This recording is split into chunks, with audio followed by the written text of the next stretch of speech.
के तहत सारी चीज़ों को जान करके एक रिपोर्ट चीफ मिनिस्टर को उनके स्पेशल सेक्रेटरी को जारी किया। ये आपके सामने ये रिपोर्ट है।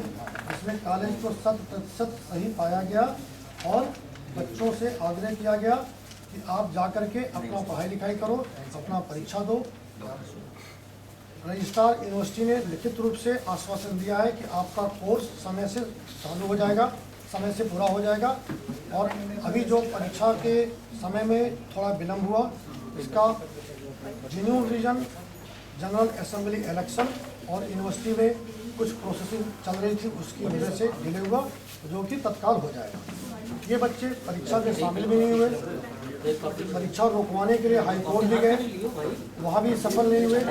फिर ये बच्चे चूँकि ये किसी और के दिमाग से कुछ और मंशा लेकर के चलते गए, अपना डिमांड बदलते गए, डिमांड ब्लैकमेलिंग की स्थिति पर आ गए।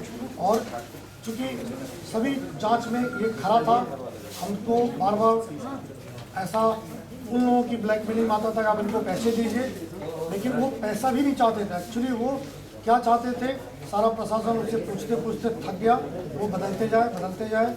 लिखित रूप से प्रशासन कभी कुछ और, कोर्ट को कुछ और, ऐसा करते चले गए। और ये बच्चों का एकमात्र साजिशन ये है कि हम कॉलेज प्रशासन को, कॉलेज के लोगों को बेइज्जत करें, कॉलेज को बर्बाद करें। तो कॉलेज में चूँकि 95% बच्चे पढ़ाई लिखाई में विश्वास करते हैं, यहाँ 40 प्रोफेसर हैं, ये सभी शिक्षा में विश्वास करते हैं। तो हम लोगों को उनके भविष्य की ज़्यादा चिंता रही है। और ये बच्चे उससे भी जब हार गए, तब जा कर के हम लोगों के खिलाफ ऐसी धाराओं को लगाए हैं जिसकी कहीं से कोई संभावना ही नहीं है।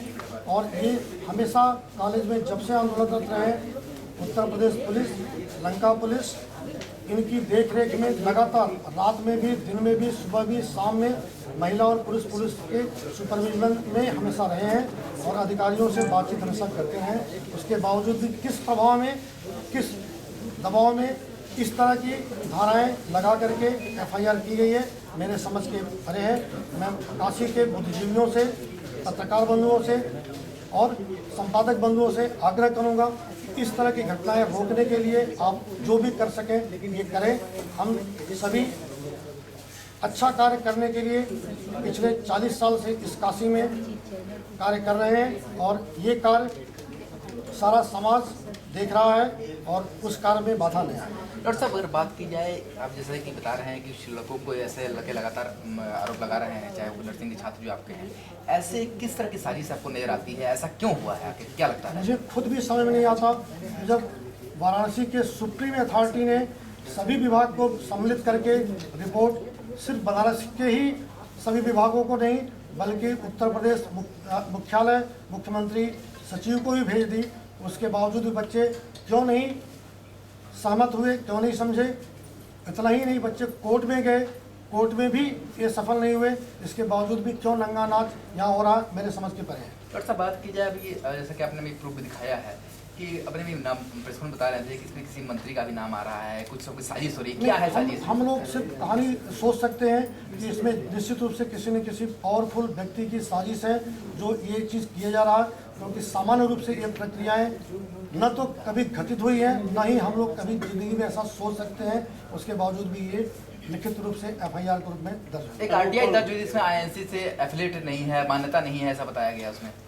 ये आपने हमारी प्रिंसिपल डॉक्टर SR चौधरी से बात किया है, उन्होंने बताया कि सारी मान्यताएं हैं। जो RTI को पेपर नहीं मिले थे उसकी डिमांड की, तो भी हमारे कॉलेज ने इन्हें पूरा प्रोड्यूस किया रहा। इस साल की मान्यता जिसका इन छात्रों से कोई वास्ता नहीं है, ये प्रक्रिया है, इंस्पेक्शन होते हैं, डिफिशेंसी आती है, कंप्लायंस होते हैं, with in period of time फिर से एथराइजेशन अप्रूवल होता है। ये एनुअल रिन्यूअल एंड अप्रूवल की प्रक्रिया है जो कि विद इन टाइम है, विद इन नॉर्म है, कहीं भी कभी भी इरेगुलरिटी नहीं हुई है। आपके उस RTI में ये भी पूछा गया था क्या कभी भी इरेगुलरिटी इस कॉलेज में हुई है क्या, उसका भी जवाब यही था कि नहीं हुई है। कुल कितने छात्र हैं नर्सिंग के आपके? नर्सिंग के हमारे यहाँ लगभग 400 छात्र होंगे। और कितने छात्र अभी इस समय विरोध कर रहे हैं? सिर्फ 10। उसमें भी 8 बच्चे ऐसे हैं जिन्होंने परीक्षा की शिकायत किए थे, 2 बच्चे तो ऐसे हैं जिनको परीक्षा आगे सितंबर माह के आसपास में देना है। तो ये क्यों, ये जो आप पत्थर फेंकते हुए लड़के दिखे हैं, गेट तोड़ते हुए लड़के दिखे हैं, इन्हें तो अभी परीक्षा में सम्मिलित होना चाहिए, इनका तो अभी समय आने वाला है, फिर भी ये क्यों ऐसा चाल और इस तरह की अपनी हरकत कर रहे हैं, मुझे समझ तो इतने दिन हो गए आपको समझ पता नहीं चल पाया क्यों, कौन है इसके पीछे, क्या मामला है? अब ये तो आप सभी मीडिया के लोग बार बार अखबारों में निकाल रहे हो, आप लोगों को ज़्यादा खोज करके पता करना चाहिए, हमें भी सहयोग देना आपको पता नहीं है? हमें पता नहीं।